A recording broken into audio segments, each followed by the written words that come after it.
An introduction to i'rab, one of the 4 properties of an ism. What is i'rab? For English-speaking students, in reality, this is probably the most confusing part of Arabic study. Not because it's complicated, not because it's sophisticated, simply because there's nothing direct equivalent to it in the English language. Whenever you're faced with something new that's completely different than what you're used to, naturally it will lead to confusion. I'rab simply in Arabic means to Arabize. It is the classical feature of the Arabic language. It really tells us what that ism is doing in that sentence, the role, the function it is playing. How do you know the role that it is playing? Because an ism in the Arabic language, normally it will decline, i.e. it will change its ending to tell us or to indicate its role or function in the sentence. So let's begin by looking at 3 simple examples which we are very familiar with. First we have here, La ilaha illallahu Muhammadun Rasulullah. The second example, Ashhadu anna Muhammadan Rasulullah. And the third example, Allahumma salli ala Muhammadin. Now in the 3 examples I have Muhammadun, Muhammadan, Muhammadin. Of course, they're all referring to our beloved Prophet sallallahu alaihi wasallam. I'm sure you're familiar with the translation. The first one, there is nothing worthy of worship except Allah. Muhammad is the messenger of Allah. In the second example, I bear witness that Muhammad is the messenger of Allah. In the third example, O Allah, send peace upon Muhammad. So we have Muhammadun, Muhammadan, Muhammadin. Peace and blessings of Allah be upon him. So you can see that now the word Muhammad is changing in 3 different ways, but the actual translation in English is the same. The name Muhammad does not change in English, but in Arabic, there is a change at the end. And this is called i'rab. So an ism, noun plus in Arabic, will decline. Let's take another example with the word Muhammad. We have Muslimun, Musliman, Muslimin. You can see an exact comparison between the 2 words. You can see the declension is exactly the same. So Muslimun ends with tanween, Musliman ends with tanween, Muslimin ends with tanween. So as if we were writing the word Muslim like this, Muslimun. Now tanween is essentially a nun sakin at the end. Okay, so we have Muslimun and we have Musliman and we have Muslimin. So you can see here as if I'm adding an N sound at the end by adding the tanween. So if I were to write it in English transliteration, I would say Muslimun, Musliman, Muslimin. Of course, if I took the N sound away, I'll be left with Muslimu, Muslima, Muslimi.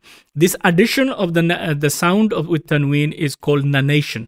That is the meaning of the word tanween in the English grammar books. Nanation is adds an N sound at the end. So you can see 3 different endings to the word Muslim, 3 different endings to the word Muhammad, all of them changing or declining in 3 different ways.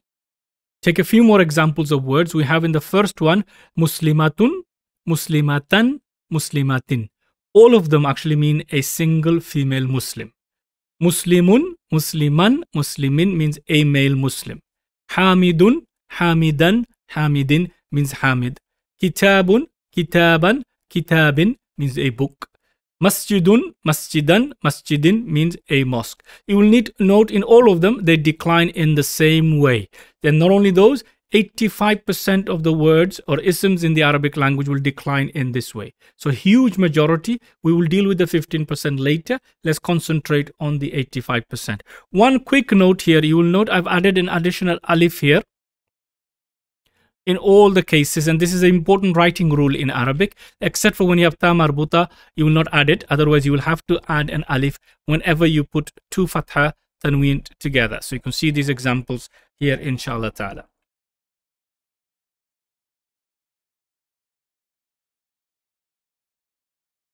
We'll take 3 simple sentences to demonstrate the change in i'rab in the Arabic language, and I'd like you to remember these 3 sentences, inshallah, as we'll be using them to base our Arabic studies upon. The first sentence is Ja'a Muslimun. Translation, a Muslim came. Second sentence, Ra'aytu Musliman. I saw a Muslim. Third sentence, Sallamtu ala Muslimin. I gave salam to a Muslim. In all these 3 sentences, you will note I've used the word Muslim, but their endings have changed in the Arabic language. Whereas in the English examples, I'm saying a Muslim came, I saw a Muslim. I gave salam to a Muslim. There is no change to the word in English, but in Arabic, I must use the correct ending in the correct place in those sentences. Otherwise, the sentence will not make sense.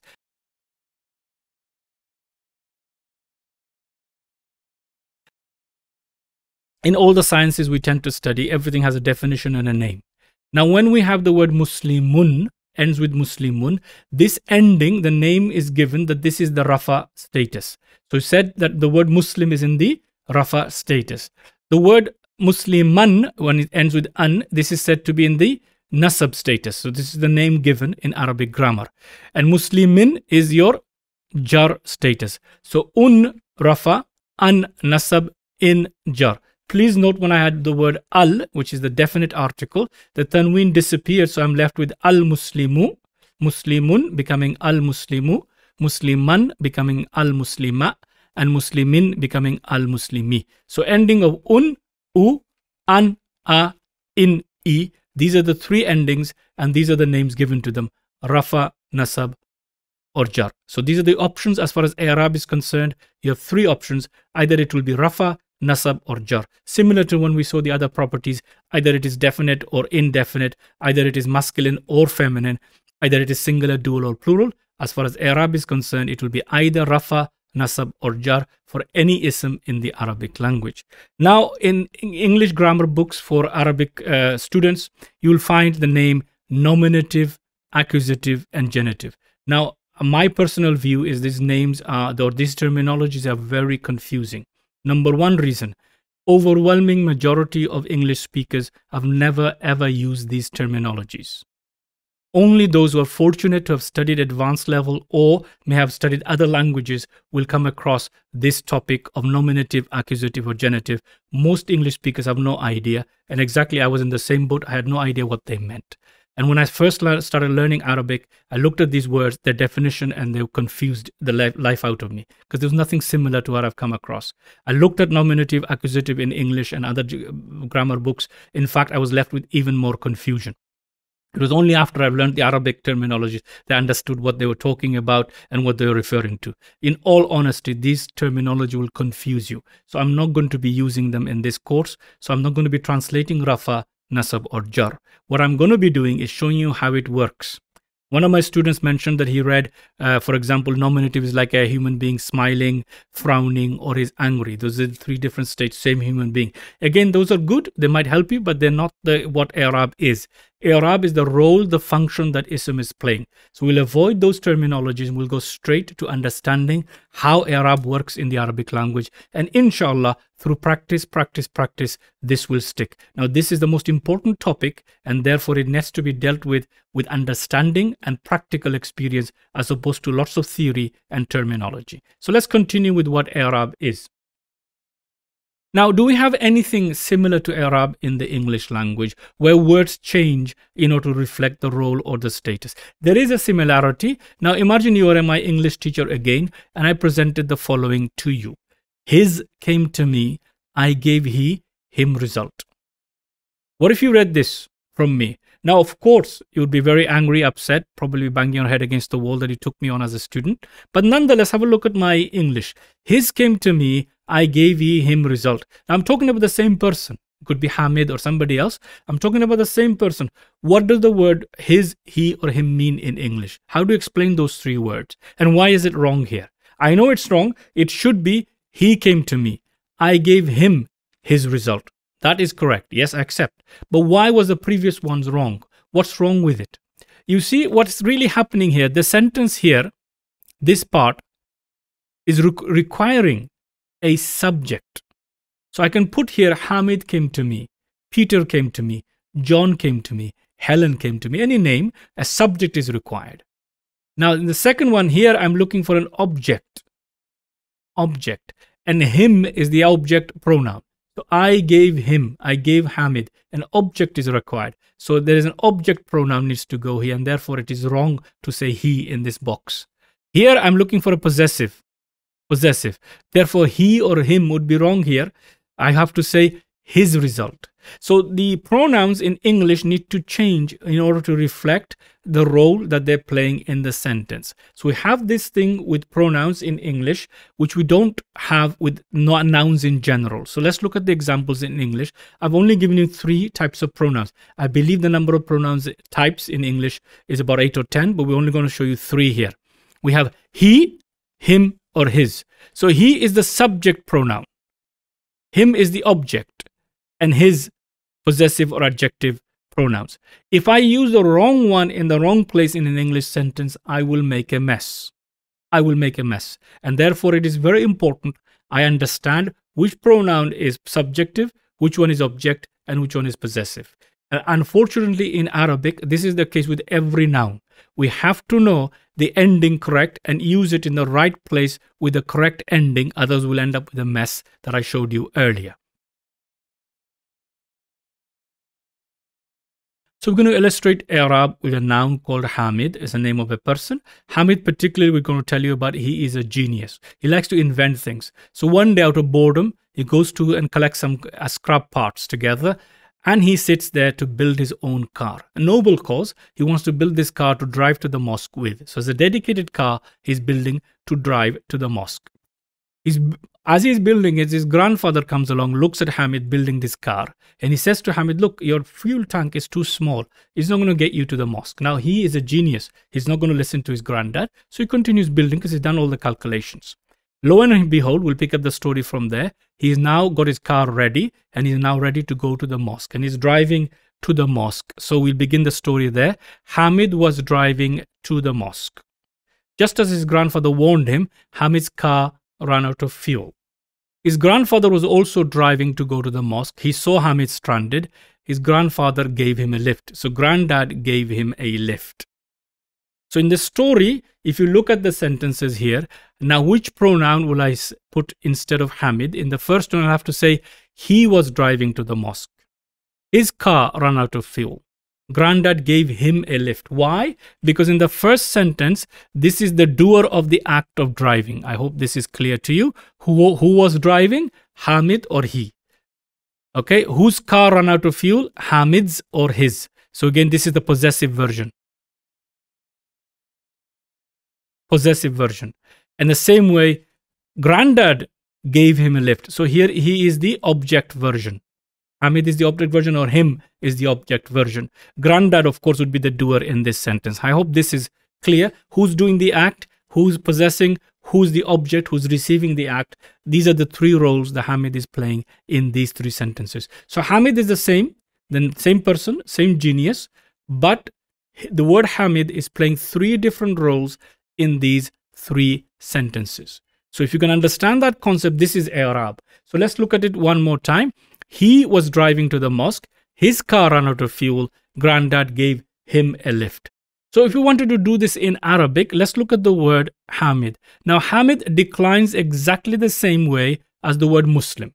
Hamidun, Hamidan, Hamidin. Muslimun, Musliman, Muslimin. When do I use the word Hamidun? When it is the doer of a sentence or a doer of a verb in particular. When do I use Hamidan? When it is the object. When it is the object of a verb. When do I use the Hamidin version? When it is the possessor. So we've got 3 different endings of Hamid. Now in the sentence here, which Hamid version in Arabic will I use? Just concentrate on the word Hamid. Don't worry about the rest of the sentence. So in the first one, he's the doer. Second one, he's the possessor. And the third one is the object. So in the first one, I will say Hamidun, Hamidin. And the third one, Hamidan, because it is the object. Exactly the same was he, him, or his. If I put them the wrong way around, in Arabic, if I change the order of the nouns ending, I will make a complete mess in the sentence. It is Hamidun that is telling me in the first sentence, the role of Hamid, the word Hamid, is that of a doer. Hamidin is telling me the role of the word Hamid in this sentence is the possessor, and Hamidan is telling me the role of the word Hamid in the sentence is object. This is the secret to I'rab. If you can understand how the role and the function of an ism works in the sentence, you will be able to fly through the subject of I'rab. So please note, it is the role, the function the word Hamid is playing in the sentence. We do the same thing in English with a noun or we do it with a pronoun. In the pronoun, we have to change. With the noun, we don't. So how do you know in the English language who's doing what? Let's again take a simple example. This time, Zaid. Zaid ate the mango. Zaid ate the mango. I hope it's not difficult for you to work out that ate is a verb. Mango is the object, as in that which was eaten. And who's doing the eating? Well, Zaid. So Zaid is the doer. What did he do? He ate. What did he eat? The object is the mango. Now in English, if I change the word order around, I end up with the mango ate Zaid.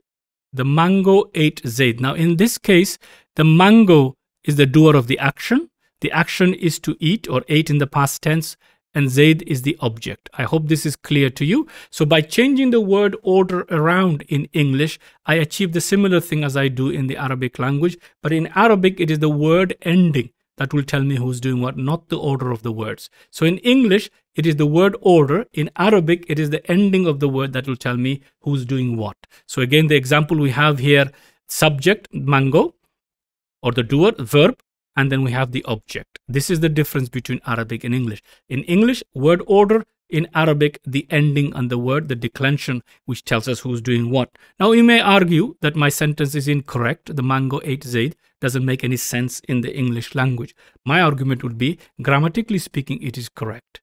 You might tell me that the mangoes don't eat people, but you don't know. You haven't traveled the entire world.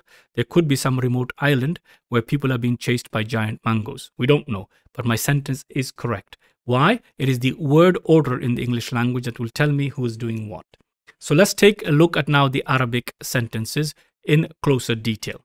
So we have now 3 sentences here in Arabic. I hope you can see in all cases the word nasara is in red. So that's your verb. Hamidun and Zaidan I have. Hamidun and Zaidan are your ism. Okay, why? Because it's got tanween. Only a tanween can have, only an ism can have tanween. So we have 2 nouns, ism, noun plus, and we have 1 verb in all the 3 sentences. I hope the other thing you recognize, the word order is jumbled up.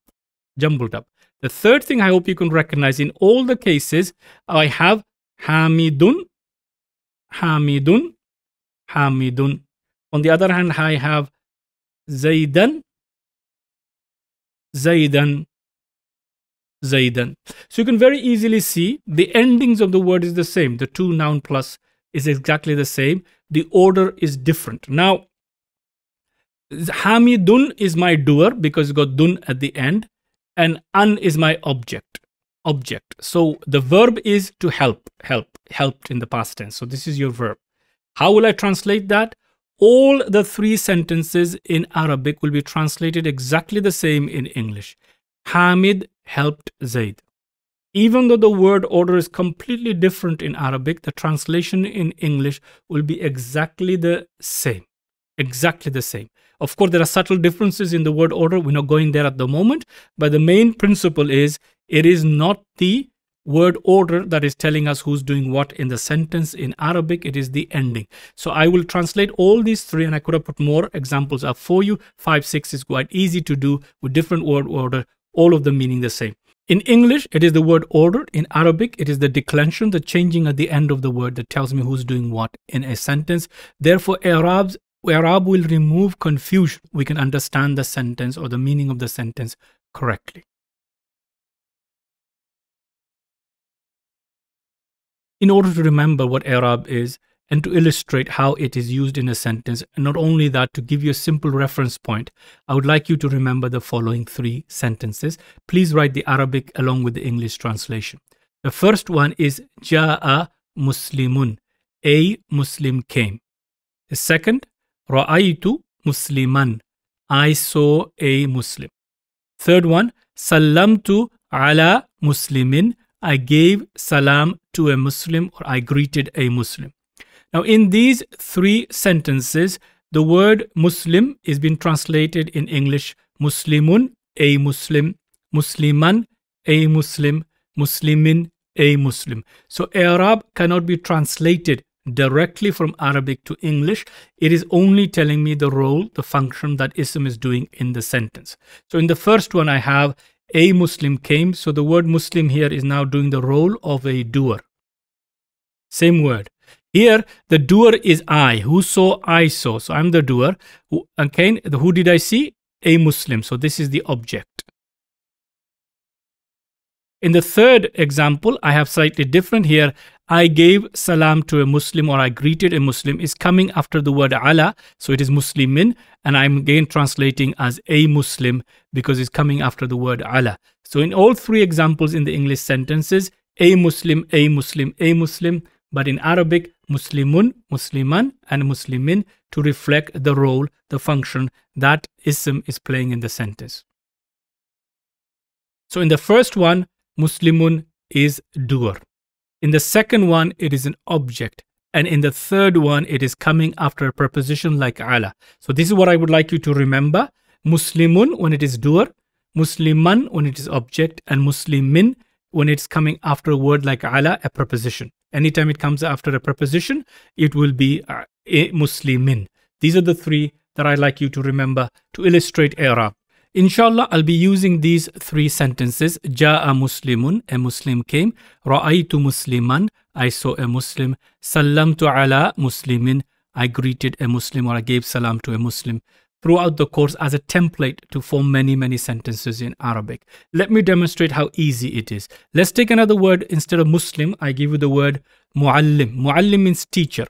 I want to say a teacher came. I would say Ja'a muallimun, I saw a teacher. Ra'aytu mualliman, I gave salam to a teacher. Sallamtu ala muallimin.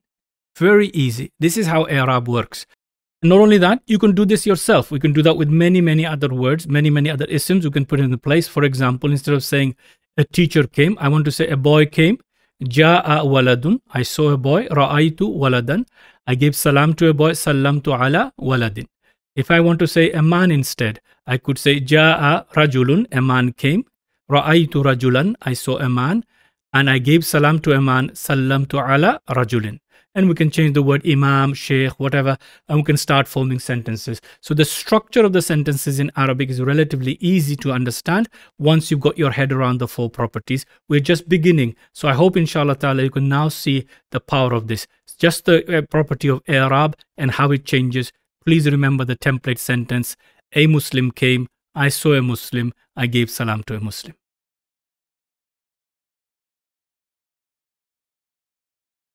In our introductory session, we mentioned that there are only two types of sentences essentially in the Arabic language. One that begins with an ism called jumla ismiya, nominal sentence, and the other that begins with a verb, fi'lun, called verbal sentence or jumla fi'liya. Jumla ismiya example, Hamid is a teacher, Hamidun muallimun. Now, even from our initial discussion, I hope you realize that the sentence has two parts, subject and predicate. That's fine. But both of the parts, Hamidun and muallimun, are in the rafa status. I hope that is clear for you to see from the example of Muslimun, Hamidun, Muallimun, both in the rafa status. As far as Jumla Fi'liya is concerned, verbal sentence, we have three. We have the verb itself, and we have the doer, and we have the object. Hamid helped Zaid.